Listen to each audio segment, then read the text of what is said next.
Hey folks, Matt from artoftheimage.com. So I had an interesting suggestion from Michael Lang71 on YouTube, and it kind of got me thinking some more about it.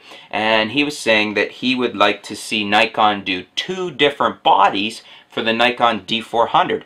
And presumably you could do this for any of the bodies. And basically what he's looking at is he would like something, one for people who prefer to shoot video with a little photography, and another the other way around for somebody that prefers to shoot photography with little or less video. So he says, you know, the swivel screen makes a mess of it for photography for him. He says he has a problem with video on cameras because they're not designed for video. He says they're good for certain things and the picture is good, but they're not practical for a lot of stuff. So he says sort out the basics first and go from there.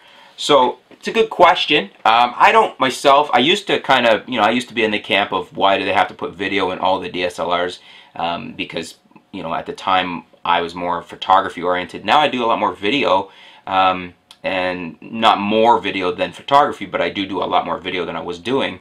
So basically, I don't mind them having the features in the same camera, although his point is interesting, because what about making, for instance, in the coming D400, a D400v for video, and have it fully packed with all our video features. We'd like to see the 1080p, 60 frames per second, maybe even better than that. Perhaps the articulating LCD screen on the back.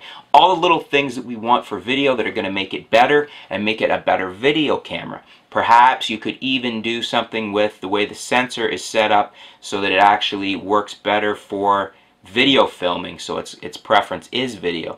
And then you could have the standard D400 with no V designation, which would be primarily a photographer's camera. Maybe have some video function on it, but not the articulated screen and not some of the other features that are more video oriented.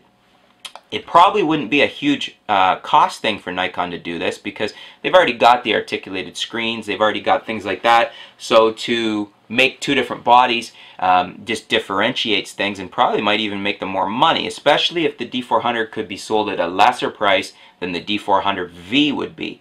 So an interesting suggestion, maybe something Nikon wants to look at. With the diminishing returns that camera companies are posting now on DSLRs, the market seems to be stabilizing. Things have got so good with your average DSLR that it's getting harder and harder to convince people they need to upgrade, and for good reason. Even a D300 or a D90 is still a very good photography camera, and unless you just really want the new video features, no real reason to upgrade. So something like this, two different bodies, may open up the market a bit for them. And certainly if they could price differentiate, if they could make it so that just the photographer's camera was specifically for photography and maybe cheaper, or maybe not go cheaper, maybe it would be just as expensive but tweaked more for photography on the standard D400 and tweaked more for video, so that somebody really wants either one, or perhaps it's good enough tweaks on either side that you want both. So good suggestion from Michael Lang. It's got me thinking. What do you think, folks? Feel free to leave your comments below. Do you think Nikon should start releasing bodies specialized more for video and bodies specialized more for photography? Could this be an option that you can, special order from Nikon, have your body come in that way? Let me know. Thanks for the question, Michael. Thanks for tuning in, folks. Stay tuned. We'll be back with some new video posts, some new articles, and we'll keep you up to date with what's going on here in the world of photography at artoftheimage.com. Thanks.